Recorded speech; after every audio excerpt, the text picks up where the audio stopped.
Good afternoon, everyone, and thank you for taking the time on this Sunday to listen to our radio show. I am Ray Smith. I'm with my wife, Sandra Johnson, and we have our guest host who always kind enough to stay with us, and that's John McClain. Oh, it's always such a pleasure. And today we're going to talk about Windows. You may not think it's exciting, but we think it's going to be really, really exciting. So we have the owner of All American Windows and Doors, Keith Regina. How you doing, buddy? Hey, good. It's good to see you guys. Yeah. It's good to see you. We know that you're a Tucson guy, so let's tell everybody a little bit about yourself. Okay. Well, a little about myself is I born and raised here. Went to a small school, Grace Christian. It's not there anymore. Kindergarten through 8th grade.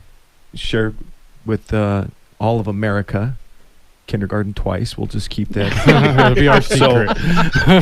Mom said it's because I was small, but I saw the group picture and I was one of the bigger ones in the class. Well, it That's paid how off goes. you later with sports because you were older than It everybody did. and better developed. It did. Yeah, I was absolutely. 25. Yeah, when I Absolutely. graduated. But no, so went there. I went to South Point Catholic High School, and that was an eye-opening experience. I think just from being a native Tucsonan and being somewhat sheltered. I grew up in Reddington Pass. There weren't many kids out there, so I went and kind of just there wasn't much to do. So You weren't breaking windows, were you? Is No, that how I you got wasn't. into the industry? No, I wasn't there. My BB gun wasn't strong enough, I guess. But, did that. I ended up playing baseball. I played baseball for one season at the University of Arizona. Nice. I had a great time. That was probably the biggest issue. I had too good of a time. Yeah, I bet being a baseball star at the U of A will that'll have the good times coming. Huh? Well, I didn't say I was a star. Well, even if you play baseball, you just people perceive you as a star. We know the Maybe. truth. I Yeah, feel like we I know- was a star off the field.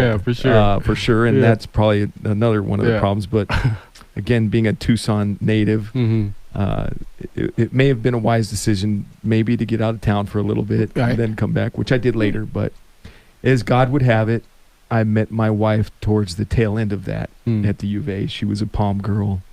I don't know what she saw in me necessarily at that point. I had no upward direction in life going for me. But You're just using that baseball college thing Yeah. as long as you possibly Man, could. You I gotta play was- that ticket to that I tune. was Don't play straight anymore. Ooga Booga game. I had no for game. sure, absolutely. I got you. But my family has been involved in Windows for several generations. Right. My family moved here from my dad's side moved here from Pennsylvania in the 60s. Started their Windows, doing their Windows here. My grandfather had branched out. He was all over the West. He was in San Francisco, Compton, California. People think like, what was he doing in Compton? Compton was a very strong industrial area at that point. I asked the same question. Grandpa didn't fit in there too well, in my mind. He was in Las Vegas, Phoenix, and Tucson, and he lived in Tucson. So he did his thing. My dad kind of branched out early 80s and started his. My father has a factory here in town called American Openings, still does. And he's doing really well. He doesn't sell direct to the clients. He's a large manufacturer, so he has a niche business. I would say. Yeah. Majority of his stuff goes outside of Tucson. So that's kind of what I knew growing up. Right. My father was very instrumental in getting me started as far as the word nepotism. He is anti-nepotism. He's told me since a very young age, if you want your own, go start your own. This isn't yours. And I respect him for that. Right. So I cut my teeth under him. We branched out when I was still working there doing replacement. Right. And I like doing that because it was relational. It got me outside the factory a little bit. You can understand a person like me being in the factory, although I loved it and I love everybody there. I think that was, I can't, I'm a squirrel. I need to go do things and I move differently. Right. So found my kind of calling doing that and I enjoy it. And I've learned quite a bit over the years. I have a lot of information from over time, what works here and what doesn't. Yes. Mm. So, How long old is your company? so we're about 2 years old now. Great job, I yeah. had started back up again after I sold the company, worked for another, and did my time doing that, and Right. started back up about 2 years ago. Great. Give us the name of it. So I've said it once, but whenever I All hear from American Window and Door. you- Great. And the good part about this is now, I see Sandra and Ray maybe once a week at lunch. We just happen to eat at the same place. Mm. The Sands. The Sands. Yeah, the Mhm. Sands, and they've Yum. noticed like certain things. Again, I'm laying off French fries. Mm. Certain things do a little better, but last little bit is maybe from baseball or just a little bit about me is I make maybe a couple of New Year's resolutions and I stick by those. Mm. So I was trying to do less hair gel and less cologne this year, Mm. and eat better. But I have 4 kids, very busy with that. My daughter is at Texas Tech. She made the Palm Line. I miss her greatly. Nice. Getting back to this now is Ray and Sandra are, I believe, kind of somewhat pillars in the community as far as I agree. just good people first off, but Mm. and then they happen to be in the real estate. And we've had conversations back and forth about, hey, what do you think about this? Or me asking Ray or Sandra, hey, what do you guys think? What's the market looking like? Right. Mm. And they've been pretty nuts on. Mm. And so, Yeah, I agree. yeah. Again, yeah. Mhm. Well, we've talked a little bit about the market and some of the shift in the market. We know that the market has shifted, and for a few years even, a lot of sellers haven't been willing to do things like replace windows that have failed Mhm. or do other repairs at a house. It's kind of been, they've had the upper hand. And those things are shifting, and right now we're seeing houses on the market a little bit longer. Mhm. We don't expect to see prices drastically change. We expect a slowdown in property values, but I think that sellers are going to have to start reconsidering that position. And there are some things like windows that they Mhm. may be needing to look at doing if they want the property to move in a little bit quicker timeline. Yes. I mean, you've seen that. We all went through 2007, 2008, where it was hyper build, and that's what created the bubble and the burst. I don't think we're gonna. You guys would know better about this once again, but it doesn't feel like that right now. It Right. feels like that things are kind of settling in. But you're right. The windows right now are kind of a big part of what you can do inexpensively. Mm-hmm. It has to make sense, Right. but there's other ways of going about it. Well, we're going to be back with with Keith. We're going to talk a little bit about double pane doors, ceilings, cosmetic in nature, talk a little bit about the single pane, and maybe even talk a little about historic buildings that have single pane windows. You're now listening to the I Am Real Estate Show. You are here with me, Ray Smith, my wife, Sandra Johnson, and my ace, John McClain. Yeah, he's in the hole. We'll see you guys on the other side. Yes, we are back with Keith, the owner of All American Windows and Doors. And one thing I'm going to talk about when you talk about getting homes and new homes and buying new windows, I saw at one of these houses where half of the windows were double pane and half of them were not. Is that a recommendation that you as window guys would recommend to people to do half of your windows? Well, it doesn't button up the home like it should. People think that by getting a Energy Star rated window, like, okay, hey, it's going to cool off this room, where it actually works all together. You want to button up your home completely.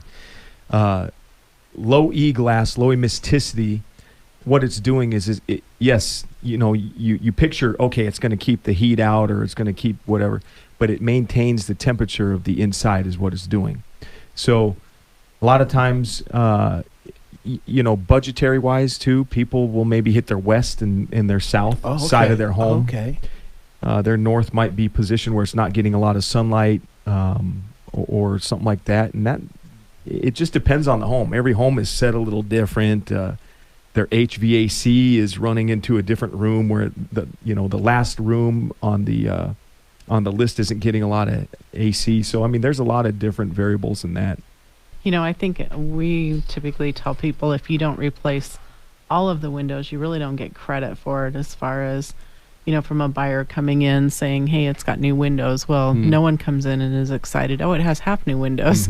So we always like to see people, if they can afford to do it, do all of the windows. The key, again, is not overspending. And I think that what we've done a good job with is, there's a couple things that we've advertised in the past about doing this, but when people are looking to upgrade their home or increase the value of their home, there's other, you don't want to overspend. I just said that, but there's some companies that you're going to be paying for their marketing. You can't buy $30,000 and make it fit into a $400,000. You're not going to see that in the appraisal value. So get something, again, an appraiser, you guys know this, once again, is going to look and see if it's dual pane and low E glass. There's 3 pane glass. There's all sorts of other things. Nobody cares about that. It has to be a dual pane, low E, and that's what increases your value. Other than that, you're typically overspending. Now, when I first met you, it was right after attending a home show, and I did reach out to a couple different companies, and I will never forget that experience because they did come in with a lot of show, if we can say, I think to justify the price of the windows. And I remember when one of the salespeople, I told him, you have an hour of my time. And he said, is there a better time for me to come back or call you? I said, no, you don't understand. This is not, a big thing here. I have 7 windows. You should be able to come up with a price in an hour. And if not, then you're not the right fit for me. And I love the way that you were just straightforward. You talked about there aren't a lot of differences in the quality. There really aren't. Yeah, and I appreciated that. Brand to brand. The problem is time is valuable. Right. There are some people that want to extend it out, and typically I've had appointments where people want me over and then they want to show me their kegerator that they built. But when you go over and you want windows, you want to know, they ask you what time it is. They don't ask you how the watch was formed and built. So I would say we're probably more for a serious a customer that's ready to do it. We don't offer any gimmicks, meaning, we're not going to give you a gas card or throw something in there. There's really no point. They're going to pay for that at some point anyhow. Right. Right. Yeah, and a thing that really intrigues me about your story, Keith, is, I'm a 4th generation military. You hear of like a 3rd generation shoemakers, 3rd generation, I was an HVAC because my dad did it, my grandpa did it. And I've never met anybody that's like multi-generational window guy. And it's just kind of the story alone is amazing. But how would you say that gives you kind of an edge in dealing with some of the window issues people have in comparison to the other companies from your experience? Well, again, you're right. The history of it, first off, my mother is native here. Mom is from the Amato family, and I've got a lot of family on my mother's side that have explained to me how some of these homes were built. And a lot of these older homes were built how they should be in Tucson. The streets are east-west. The houses are on the north and the south of it with not a lot of exposure to the west or east, not catching it. The sun going right over the roofs. As the newer construction has come in, they're spread out all across the land, and you've got some homes that are complete east-west exposure. I have a house like that. I never thought I would get one, but it was a good deal, so I did.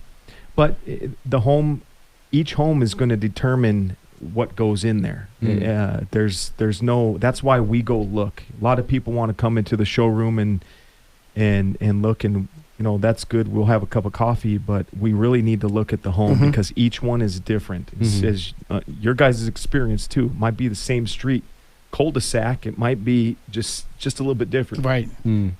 Different importance. We are here with Keith Regina, who is the president and owner of All American Windows and Doors. Keith, can you tell us how people can get a hold of you as far as your email address and phone number? Email address is it's on our website. It's www.allamericanwindowanddoor.com. The phone number to reach is 520-955-4862. Yeah. Do you have any tips for homeowners? Yeah, I mean, if somebody's looking to do it or looking at their home, single pane windows, it's always a good time to replace because the value of your home, what we've done is we've got a good deal where we can replace the windows. The appraisal value will come in greater than the window cost. So you've already made money by doing it. Okay. Then you can. But the savings as well. Exactly, and energy is not going down. The cost of energy is as we see is kind of a losing battle right now. But Right.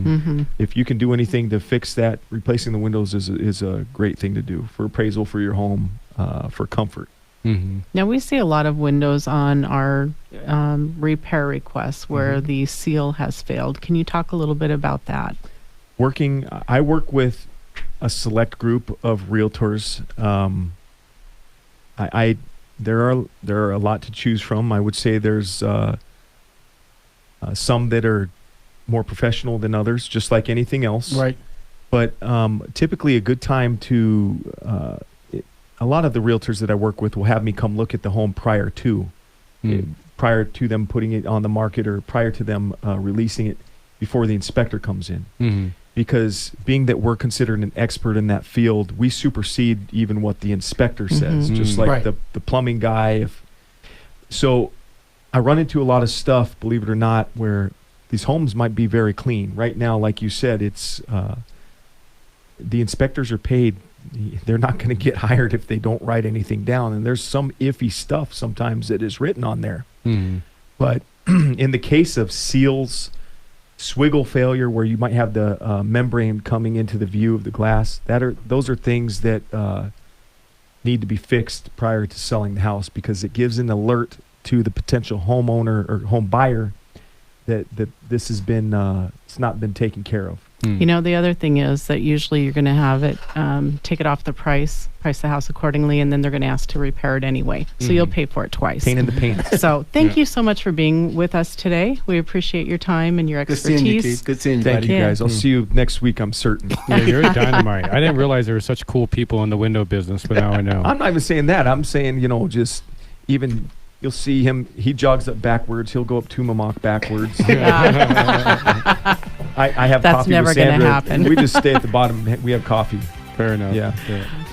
All right. We will be back after the break. Yay! Welcome back, everyone. We are excited today to have Steve Ochoa, Sheila and Morgan Chonis. They are the co-founders of GIFT. It is a nonprofit organization that we're going to discuss about a little bit. And so the first thing I'm going to ask Steve is, what is GIFT? What is the acronym for GIFT? Well, Ray, the acronym is Giving and Inspiring from the Heart Together. And we sat around this wonderful team here. It happened January 26th of this. Oh, that's my birthday. It is? Well, Sandra, Yeah, that's why they did it. They did it for your birthday. in honor of your birthday, we didn't even know it, but, now we have two things to celebrate, which would be fantastic. But Ray, all of us are native here in Tucson. I've been very blessed to come from one of the founding families, 6 generations here. And I really wanted to do all my life I've always tried to give back to the community, but it's so important that we take care of each other Yes. and those who can't really take care of themselves. And that was the impetus for starting a nonprofit, realizing that we can all contribute irrespective of what it is. It has nothing to do with finance. It could be a smile, it could be a hug, it could be a kind word. And so I am very much indebted Yes. to Sheila and to Morgan for their expertise and their willing and commitment to make the community a better place to live. Nice. That sounds so great. Thank you so much, Steve. And Morgan, with that being said, I don't know how you're going to follow. That was so awesome. I know, yeah. But my Let's question just to have you, Steve talk the rest Yeah. of the time. Come on. Morgan, what's the mission? Our mission is to create generational giving through amplifying other aligned organizations and creating endowments that will continue to give back to the community in perpetuity. Wow. That's Man. awesome. And then we have Sheila here also. And Sheila, you were talking about the AZPM story?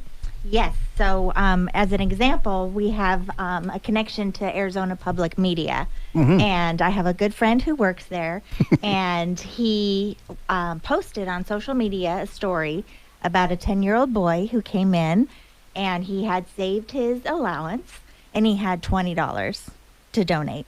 And for us, you know, fundraising and nonprofit, it doesn't matter if it's $20 or $1 million. We celebrate them all. Yes. I was going to say, I think I saw this story. Wasn't Yes. it a quarter at a time? Yes. Yeah, Yes. that's so he impressive. gets a $4 allowance. He saves $1 for nonprofit. He saves $1 for himself, and he saves $2 for his college fund. Wow. And so, at 10 years old, we were so impressed with this young man. So, it went viral on social media. So I hopped on and I said, well, how about if I match his $20? Well, then everybody else jumped on board too. Oh my, that's awesome. So I'll match it, and I'll give $125, and then someone else gave $250. Wow. And so we came back and spoke about gift, and we decided to give as an organization $500. So all of a sudden, it's going around, and we're amplifying, you know, this little boy's mission and his, you know, his heart. And so as of today, we're over $1,450 from his $20 gift. So that is what amplifying is. It's just a beautiful concept.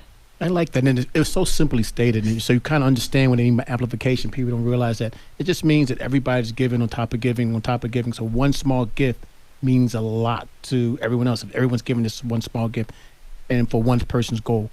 You guys, I'm getting goosebumps. Excuse me. I'm sorry. I'm gonna go back to Morgan and say, well, Morgan, how can people contribute?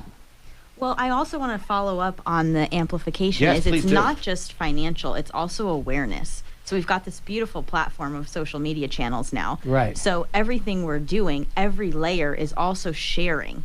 Uh-huh. So AZPM, for example, just shared this story, and then we've shared it. Now all of these people shared it, and this mission has now gone viral. Wow. That's the perfect example of the awareness amplification that we're promoting. So it's twofold. So it's the financial and awareness of these organizations in our community. Sounds beautiful. Yeah. I'm very impressed. Thank you. So This is like taking matching funds to a whole new level. A whole new level. absolutely, absolutely. Excuse me. I like that because it's not matching funds. I like the word you use. You use the word amplifying. So even though there's synonyms, they're not, because what you're doing is just seems that you're putting a little extra on it. So I'm sorry. I just thought that was awesome. A little extra sparkle on top. Yes. So the way that people can get involved is giftarizona.org/support. Outlines all of the ways that you can join us. And we've made it very easy. So whatever your flavor is, you can participate. So one-time gifts, monthly gifts, we can do planned giving. We're helping organizations create matching with their companies, team giving. So we've partnered with a real estate team, and they give a portion. Part of their ethos is a portion of their commission every quarter. Wow. And so their company now matches that. Gift now matches. We've created amplified giving 3 times over for the organizations that they support and that they choose every quarter. So that's just another example. And then we also have created, as I mentioned before, our legacy endowment. So people can also contribute to that. And as that continues to grow, that will be giving in perpetuity for forever. Yeah. Well, Steve, I'll be back on here. The question is, how is things progressing so far? You feel as though as starting such in January. I mean, this is only Yeah. September. Well, we've been extremely blessed, and we're extremely grateful for this wonderful community that we all have the privilege of serving. And it is amazing the number of things that we've learned just about giving, about nonprofit, about financing. It's been a great journey, Ray. And we've met some great people, including yourself and Thank your you. beautiful Sandra. Thank you so And, much. we appreciate all the hard work you do in this community. And both of you give me a lot of inspiration as to why we're going to continue on, even at a greater level, relative to our opportunity to give back to this wonderful community. This thing is so exciting to me. I'm trying to decide who to ask first on. Morgan, what made you do this? Eeny, meeny, miny, Yeah. Morgan. All of them. I'm just so excited. Sorry about that. So I grew up in a household of supporting local, supporting the little guys, right? And so my father owned a restaurant here in town for 37 plus years. And Yes. so that's how I was raised is, customer service and community are top core values always. And then my mother comes from a career in real estate and nonprofit. Right. So this is in my blood. And so for me, my background is in helping startups and also in large scale event management. Yeah. So to me, my heart is here, but also I can bring this unique plethora of tools that I You have go, girl. Plethora. to support something that matters. Yes. And so for me, like I've done so many things where it's like, okay, this is really great, but what are we actually doing? So Right. this has substance. This is important. That's And- awesome. I'm gonna cut in here. We're getting ready to go to break. So when we come back, we'll hear more about gift.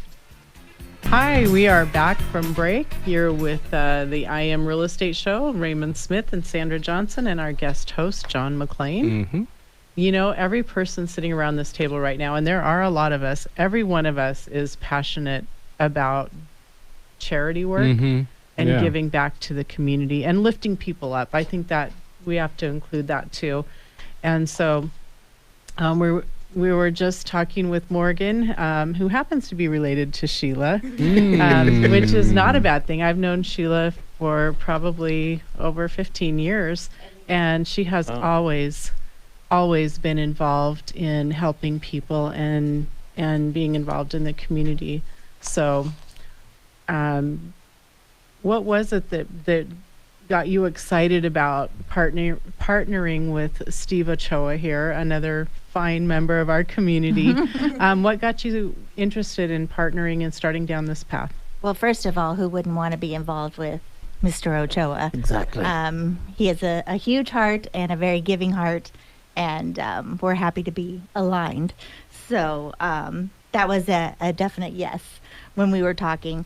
But we were talking about how can we give back and how can we be organized. And we had several organizations asking us to be on their boards. Oh. And we realized that we can't spread ourselves so thin, to be on this board and that board when we have a mission to help so many people. And all of those. I think you're talking directly to Ray's soul on that one.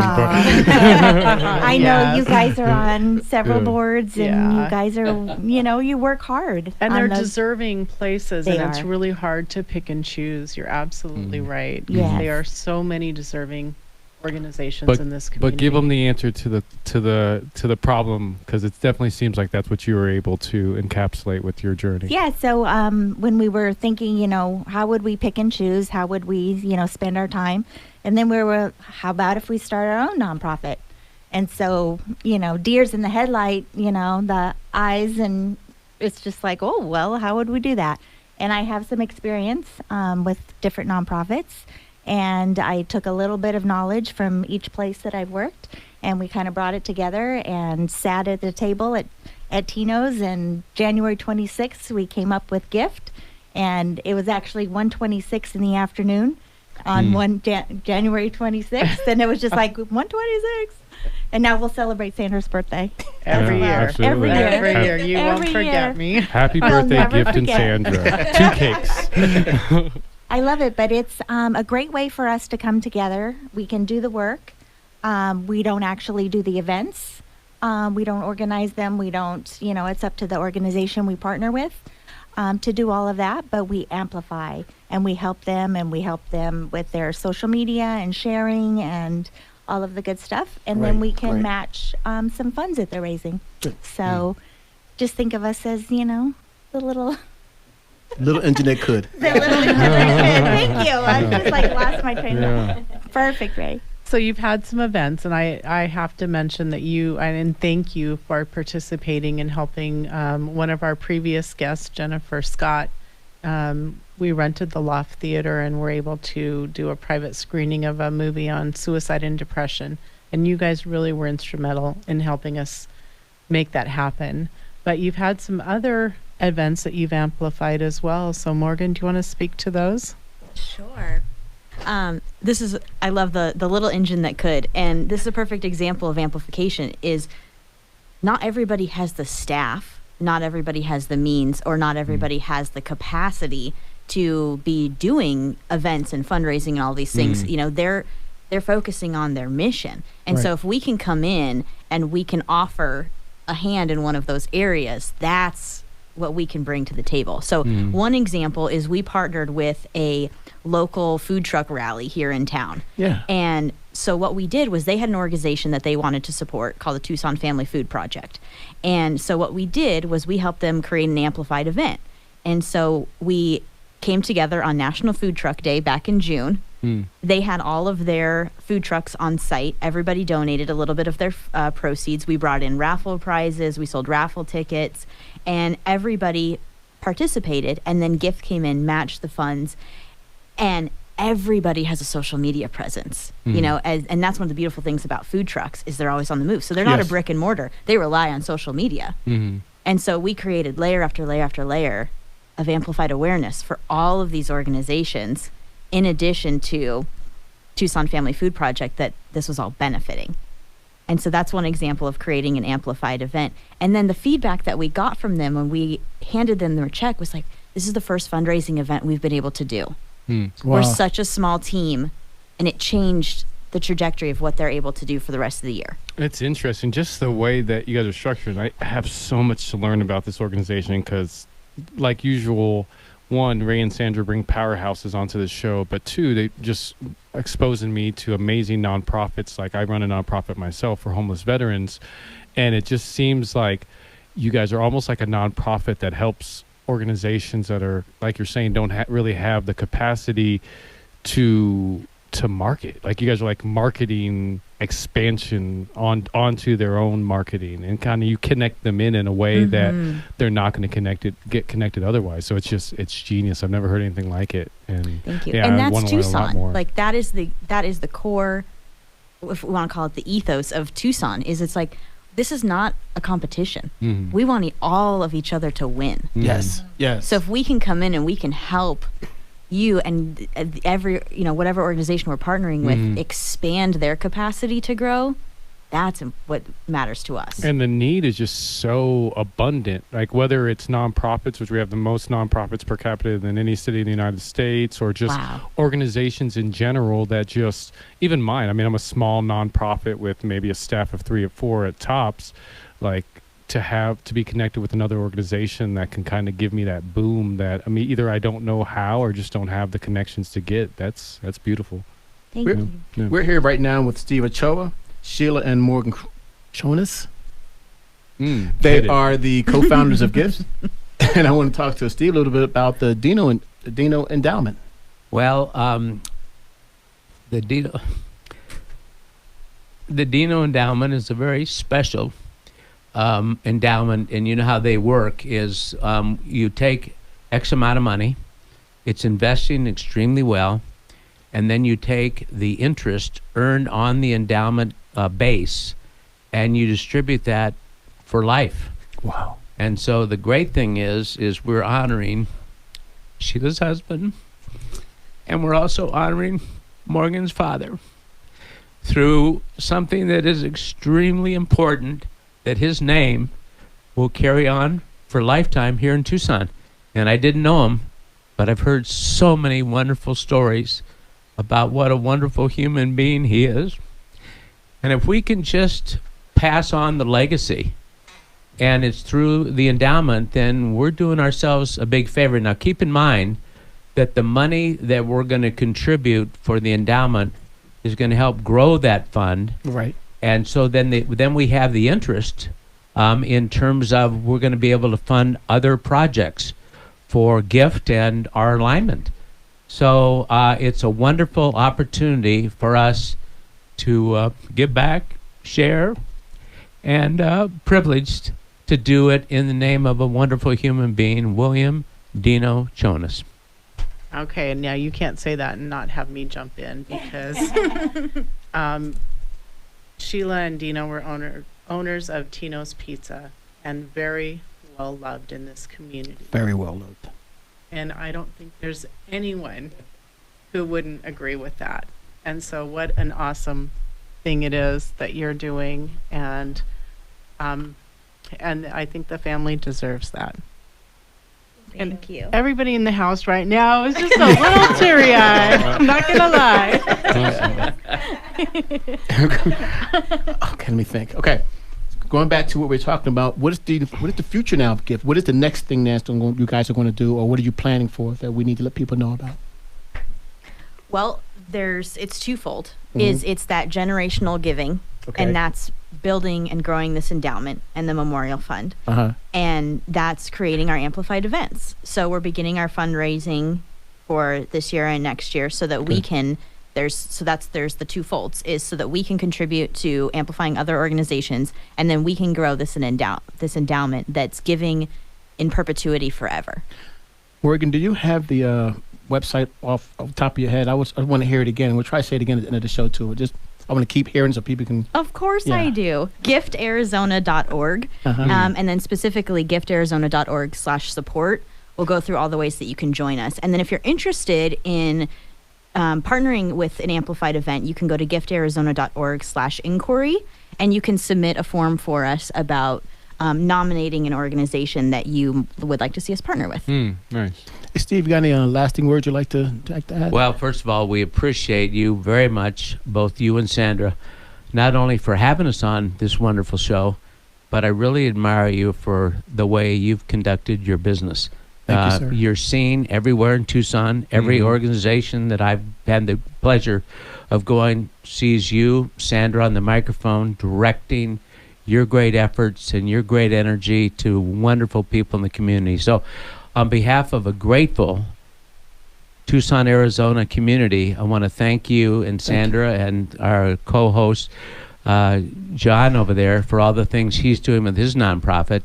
And we wish you nothing but great success, clear skies, and beautiful, smooth sailing. Okay, and as we're closing out, I cannot miss my opportunity to mention that Morgan is also an author. And I can't say the full title, but it's Unraveling the BS. So please look her up. I think it was, I haven't read it yet, but I think that's going to have to be my next buy. We want to thank our sponsors, Horizon Inspections, Indy Realty, Inspired Life Mortgage, the Arizona Sands Club, Rigo Pest Prevention, Atomic Nutrition, and Sweet Little Chefs. They are the ones that make this all possible.